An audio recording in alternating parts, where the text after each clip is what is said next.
I'm going to start our recording. And just a big thank you again for all of you joining us today. The Kentucky Workforce Innovation Board did start the practice last year of adding a best practices monthly call. And we sent a survey out in February that was asking what you all would like to hear about. And resoundingly, you all said what employers are doing to, draw folks into their workforce or their lane, right? Their career path. So on behalf of the KWIB, I'm Debbie Dennison, and we've got Alicia Taylor here as well today. So we welcome you all, and I'd like to introduce to you Terry Sexton. He is one of our KWIB board members, has been a member since 2020, and he is a product of the skilled trades environment about which he'll be speaking today. So Terry, if you can hear us, we open the floor to you, and let me know if you want me to share the original PowerPoint that you sent to us.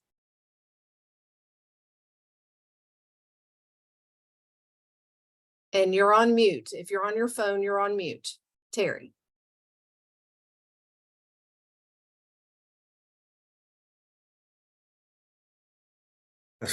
Does that work there? Yes, sir. We got you loud and clear. All right. Let me know if you want me to share the PowerPoint. You can if you like. I'm gonna walk through it. Debbie, I just want to say that we could, at least I could hear him the first time, and then whatever he did after that, it's causing that feedback.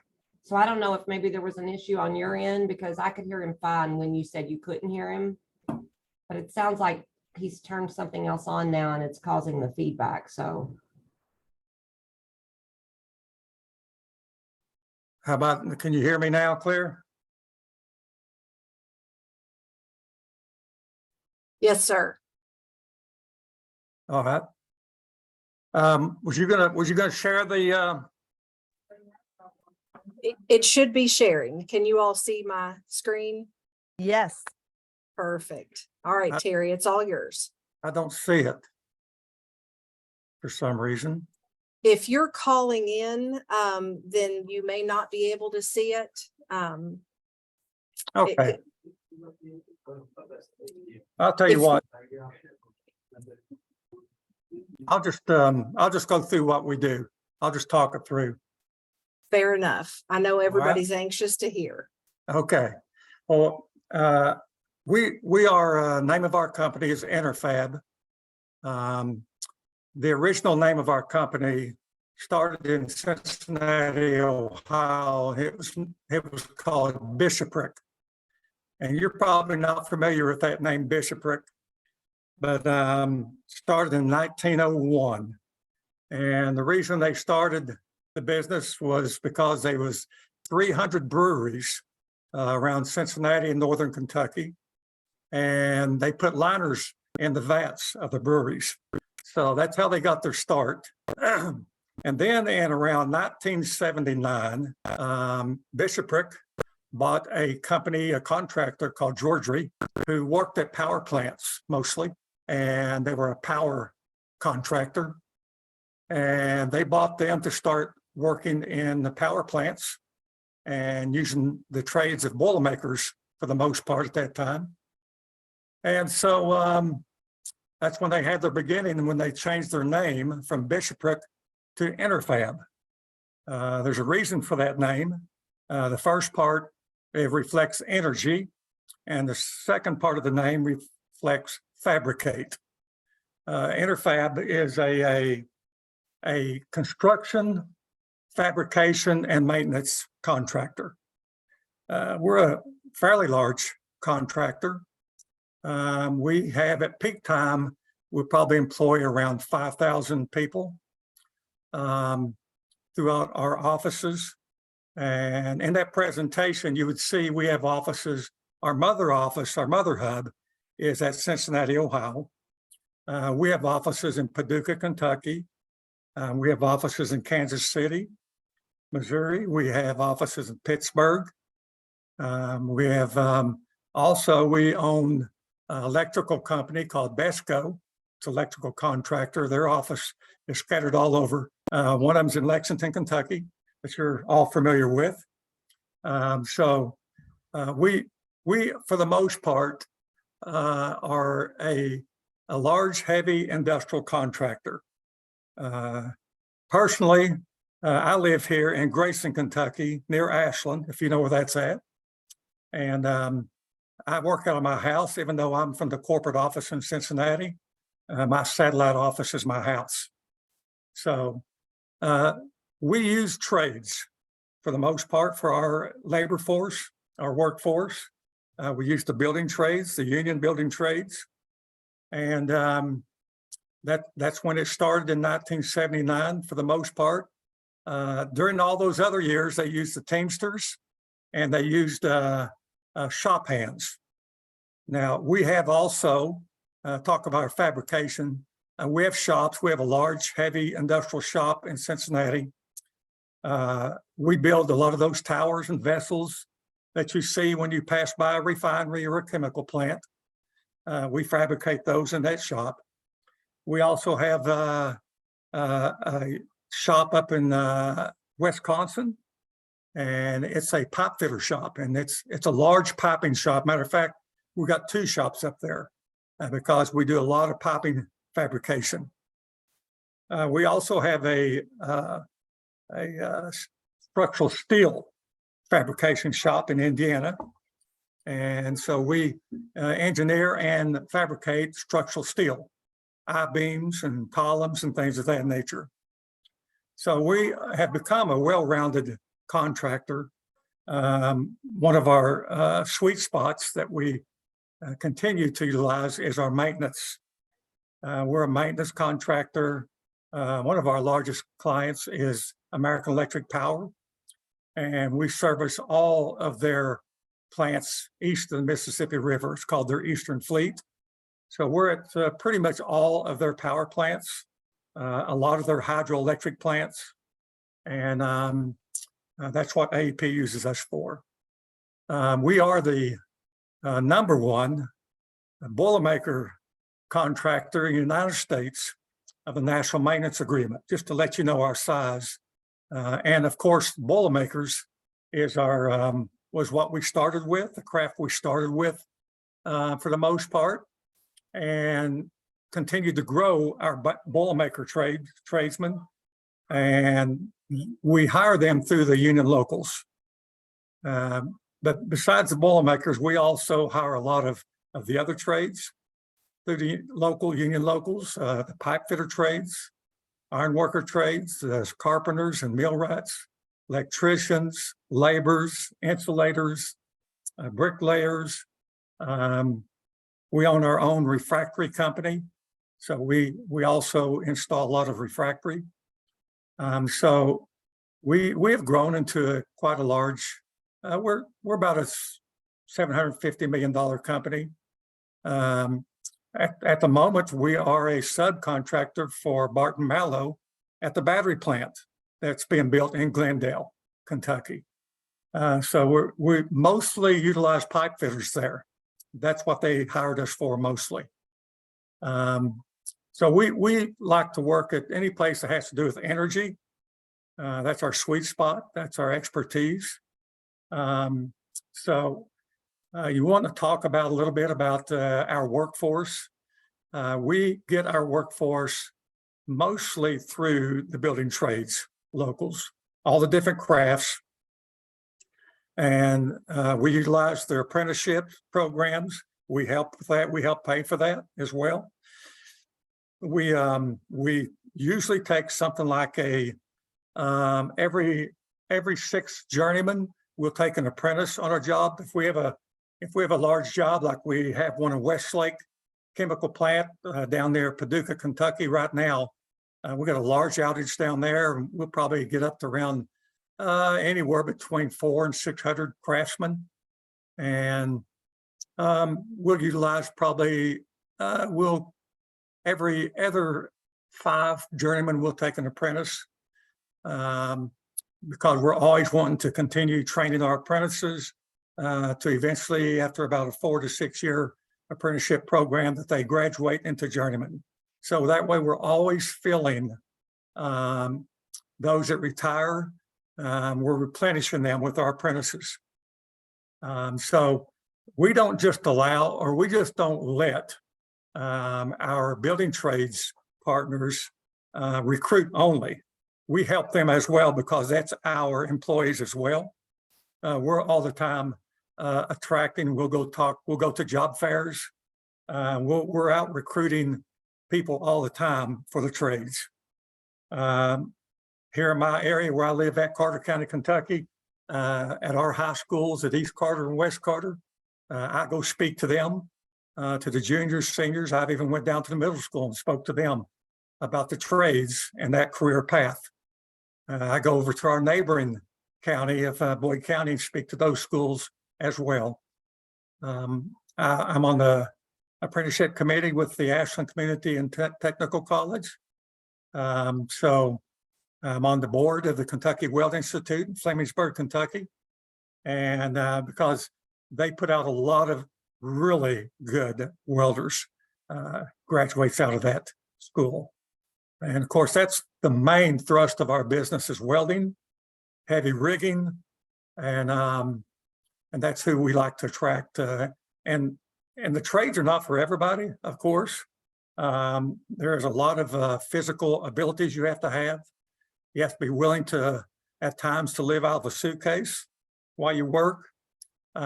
We will have as many local jobs as we can for our local people so they don't have to leave their family to go work. But sometimes it does call on it.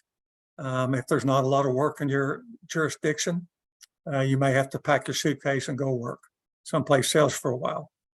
So I hope I've explained everything clearly of what we do and how we work with our schools, how we work with our colleges. And actually, my office and our HR department, they are actually creating a booklet. It's actually in design right now, and I was talking to them this morning, and that booklet is going to be a small booklet that we're going to be able to hand to each student that's interested in getting into the trades.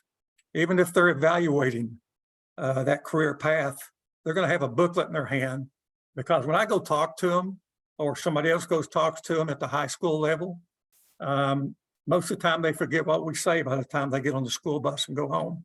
And so if we put a booklet in their hand showing this career paths, and I even urged them, I said, let's put the money in there. Let them see what kind of money each trade makes per hour and on an average per year. Let them see how they, after they work 30 to 40 years, that they can retire comfortably with a nice pension, with health care, with a nice annuity check to help them in their kick off their retirement. And let them see that so they see what they're working towards. And it's a good path. It's a good strategy. It's a good career. I did it myself. I'm 66 years old. I started my first boiler job as a boilermaker in 1978. I retired after 34 years, which was 11 years ago, 11 years ago. And when I retired, I quit running work for Interfab in the field as a superintendent, and I become their business development manager for my region of Kentucky, Ohio, West Virginia. And that's mostly the 3 states I knock on doors and try to get business for not just Interfab, but for all the building trades folks that work for us. So that's pretty much everything I do in a nutshell. And if you have some questions that you'd like me to answer, feel free to shoot away. Thank you, Terry. That's awesome. And the fact that you're a product of what the trades can do is just, it speaks volumes. We do have some chats going on. Mary Taylor mentioned that a lot of the partners that you mentioned, or I'm sorry, a lot of the apprenticeship sponsors that you mentioned are partners of the Track Youth Pre-Apprenticeship Program. And I'm just going to ask Mary if she doesn't care to tell a little bit about that program. And also we can put information about that program for anyone who's interested in the chat as well. Good.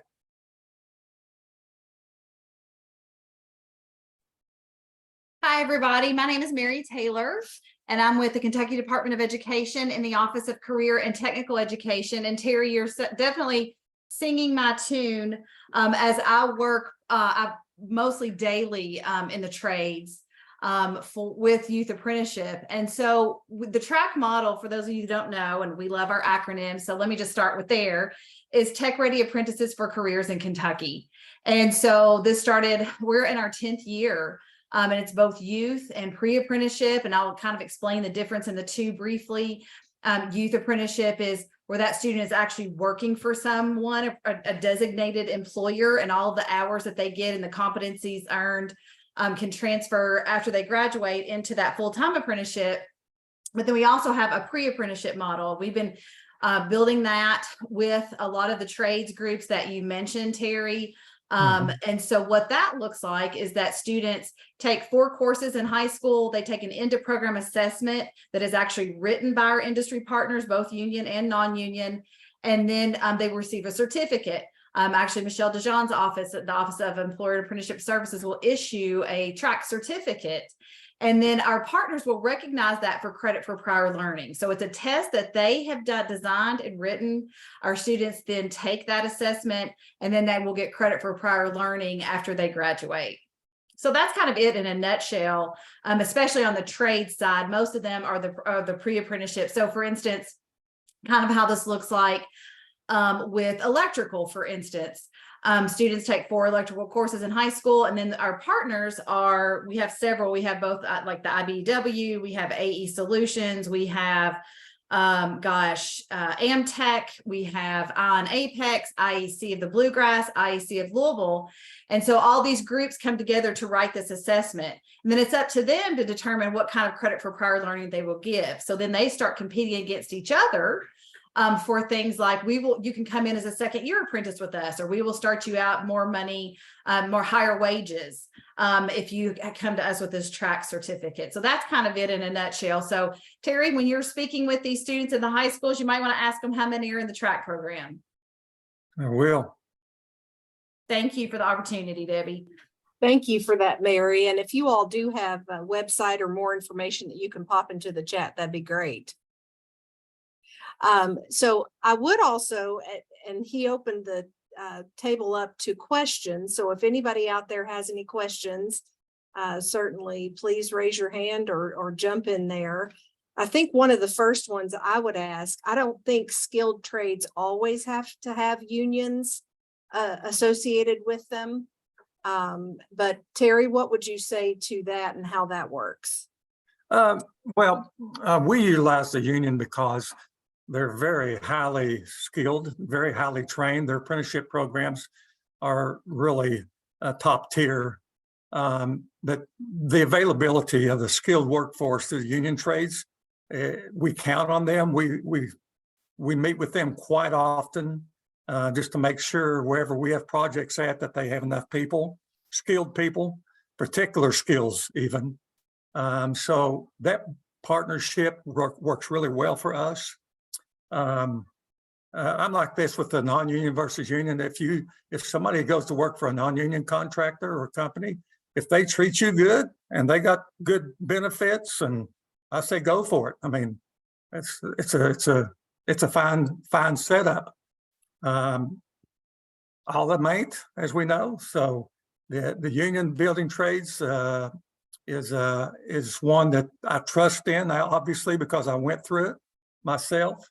And it's what I tell a lot of the high schoolers, that the more skills that you develop yourself, the better you position yourself for better careers in your future.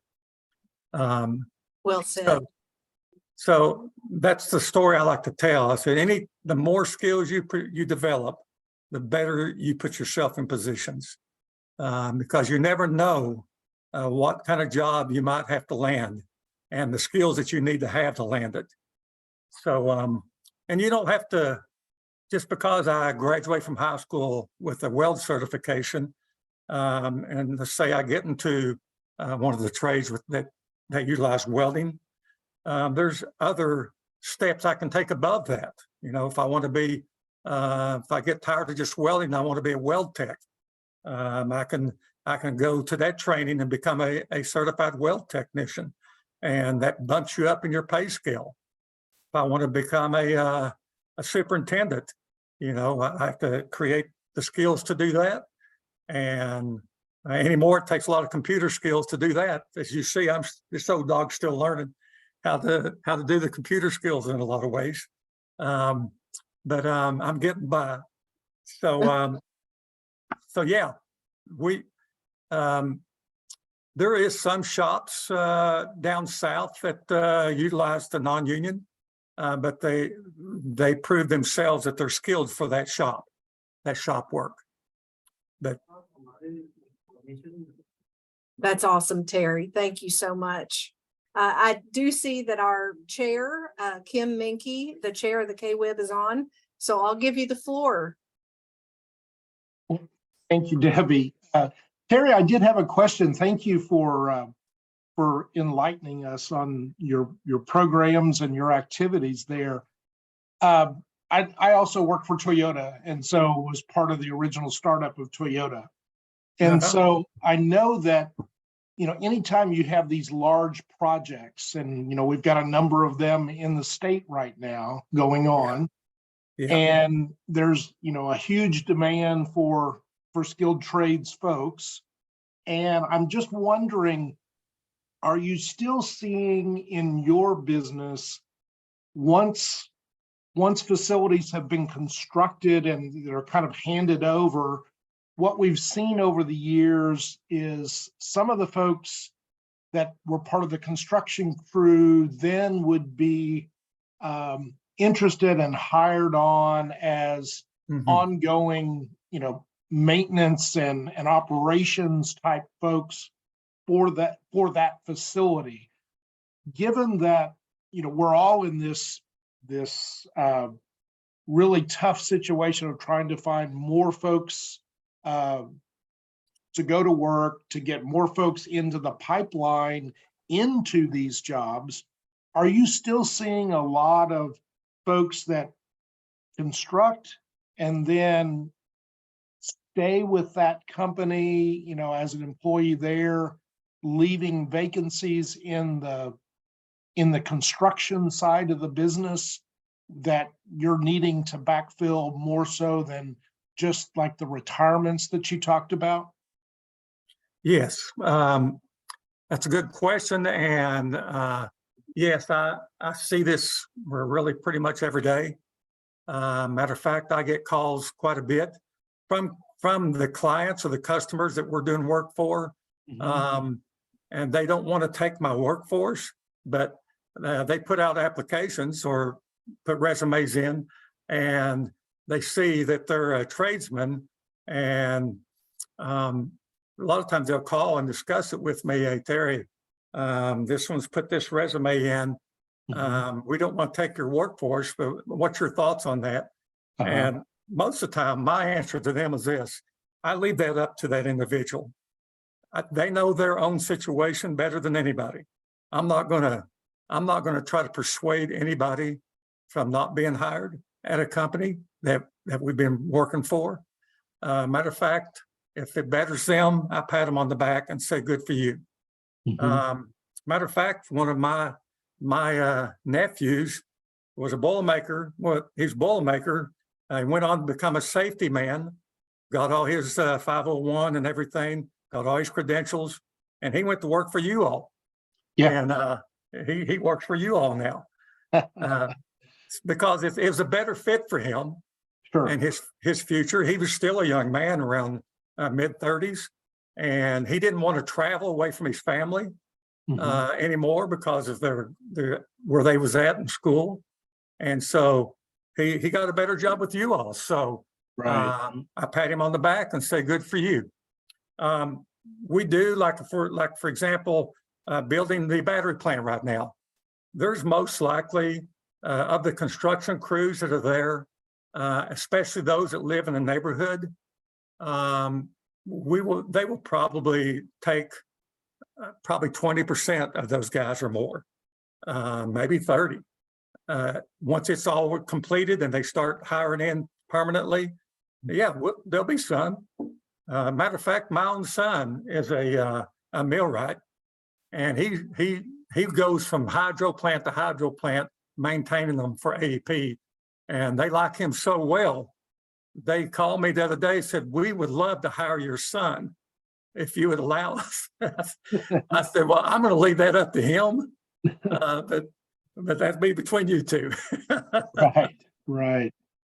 But yeah, to answer your question, that's the way I answer it all the time. If it betters you, do it. We'll replenish behind you. We'll continue to grow our construction crews, our building trades. But that's an everyday thing that's going to go on. Right, right. But I guess part of my question was, are you seeing a significant increase in that in the last 5 years or so? Yes, Okay. yeah. And I believe we'll continue to. Right, right. Well, You know? and the reason I was bringing that up, and I'm glad that you've been able to reinforce that thought, is I think, to Mary's point earlier, it's so critical that we have these systems in place in the high schools to really being able to reach out and develop that pipeline in the middle and high schools so that students have the opportunity to understand pathways that are there for them. And it's not necessarily, to this point, it's an introduction into your career. It doesn't mean that you have to continue to do that all your That's right. life.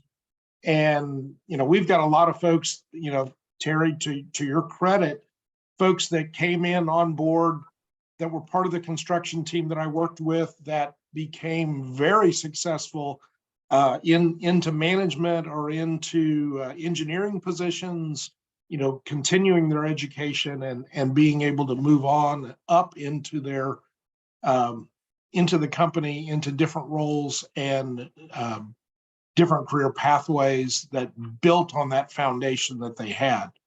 So I think it's really critical that we're thinking about these kinds of additional needs that are out there, because it's not just retirements, it's not just job growth, but it's transfers of jobs, within a career pathway. And so that supply line is so critical and needs to be a lot bigger than even we have today. Very good point. And there's something else that the building trades has started doing that I really like too. They're going to the high school vocational schools and technical schools, and they're giving them their material. So, for example, the operators union out of Kentucky, they come up to our vocational school here in Carter County. We purchased simulators for boys that want to become operators, heavy equipment operators, crane operators. We bought simulators to train them on. The operators union come up to give them the training material. And whenever a student goes through his junior and senior year of taking those classes, when he graduates from high school, he's automatically put into the apprenticeship program. He don't even have to apply, he's automatically into it. And that's already a great step forward. Used to before, we had to wait for us to graduate, get a diploma in our hand, then go apply and see if we could get in. And sometimes it took a long time to get in. This is a guaranteed way. If I take this, when I graduate, I'm automatically in the apprenticeship program. And the carpenter millwrights are doing the same thing. And I'm sure some of the other trades are beginning to do the same thing. So that's another good step forward of getting our workforce started earlier. Our apprentices started sooner than waiting a couple years after high school. Definitely good lessons from what you all have done, and thank you for that information. I see some other educators on here. I think one of the key things that I'm hearing is start early and go often for that consistency factor.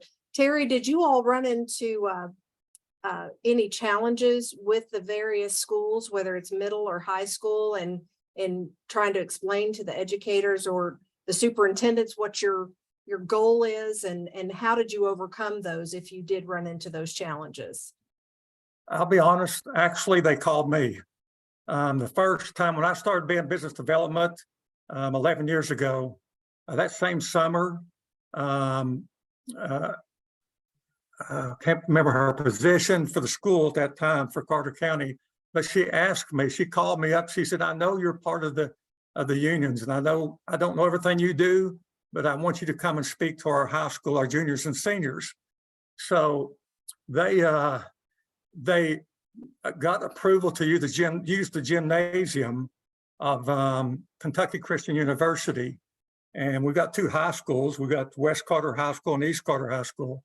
So they bussed them there to that gymnasium, put them in the bleachers and give me a microphone and said, explain to them what the building trades are, what the trades are all about. So I got done with West Carter. They loaded them up and brought in East Carter. And I spoke to them about the trades. And really, I just walked through from a power plant being built to the electric lines that are run to the substations, that are lines that are run to the gymnasium. And I used the gymnasium as an example, so I could point to them, how'd we get this floor? How'd we get this roof? How'd we get this electric?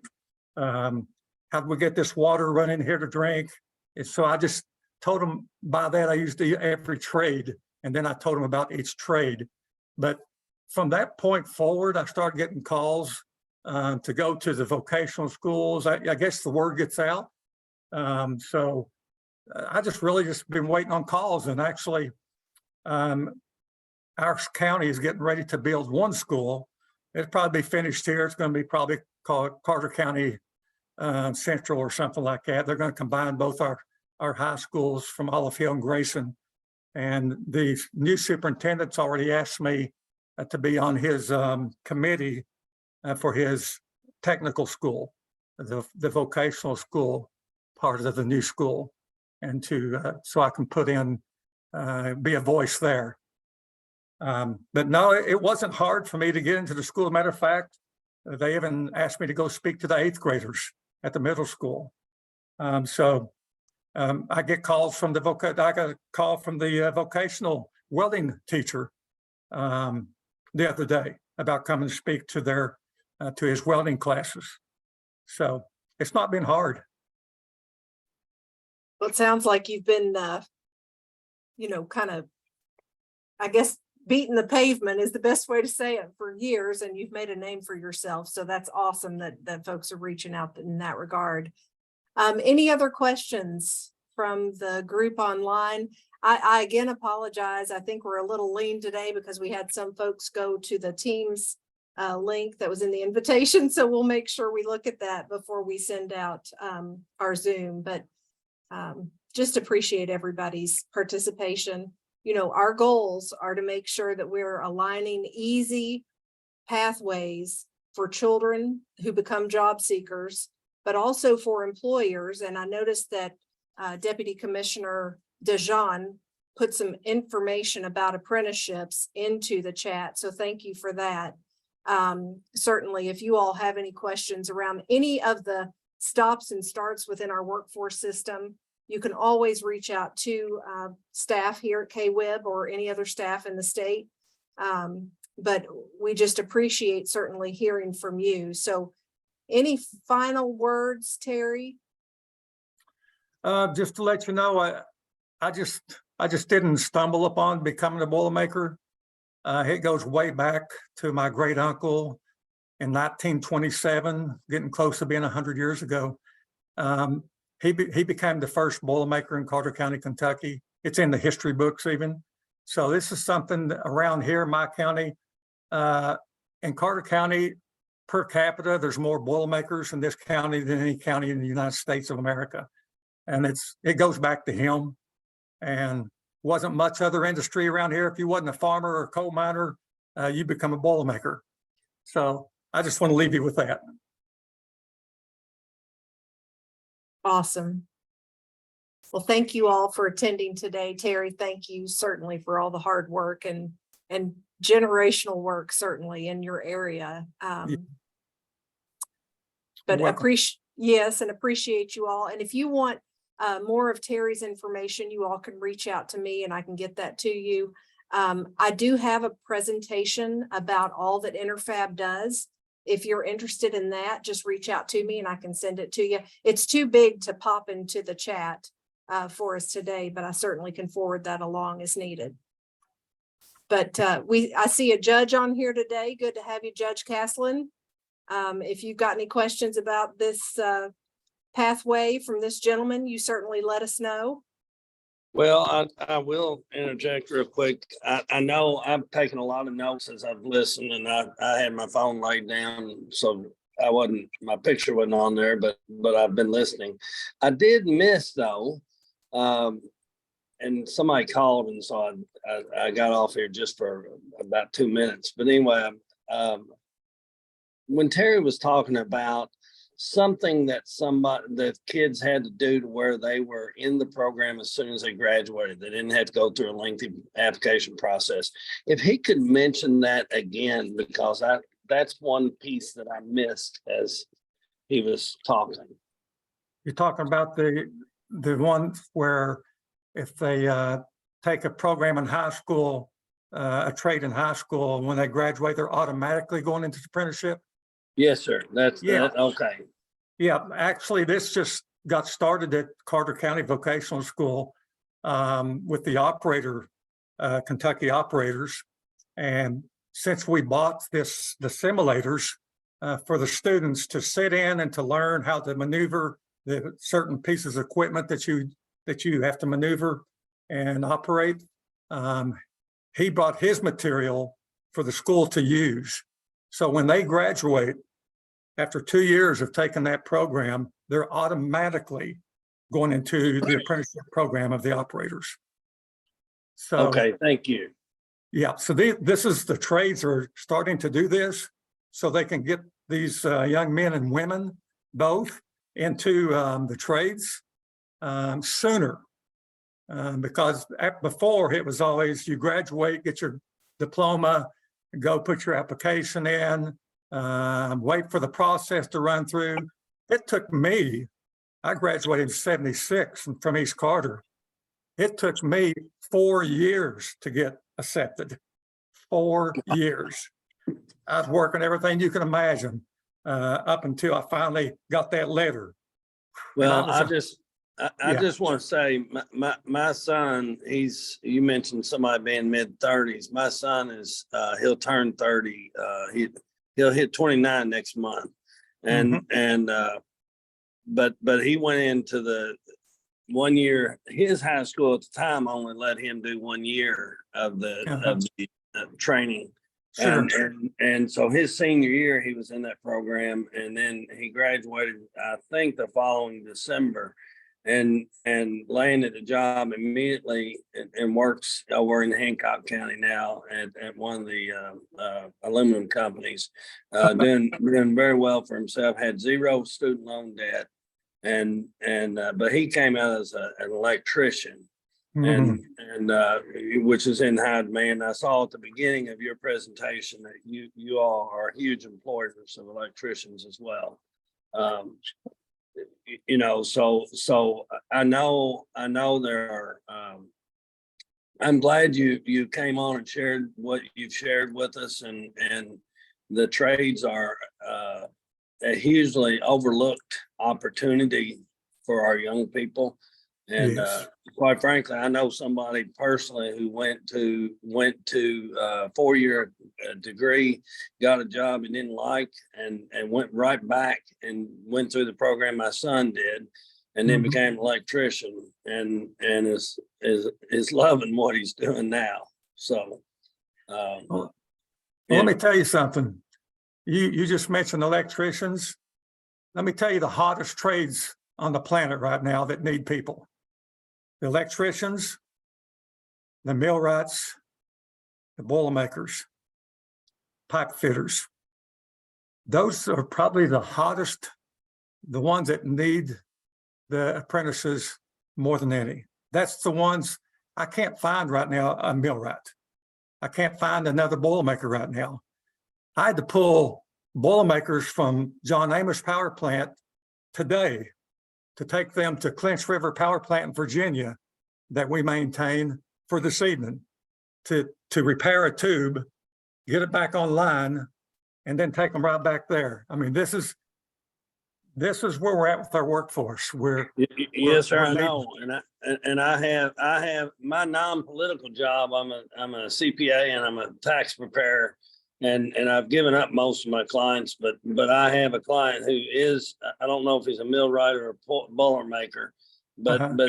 but he's retired and he's probably 70 years old and he's still working because you guys keep calling him.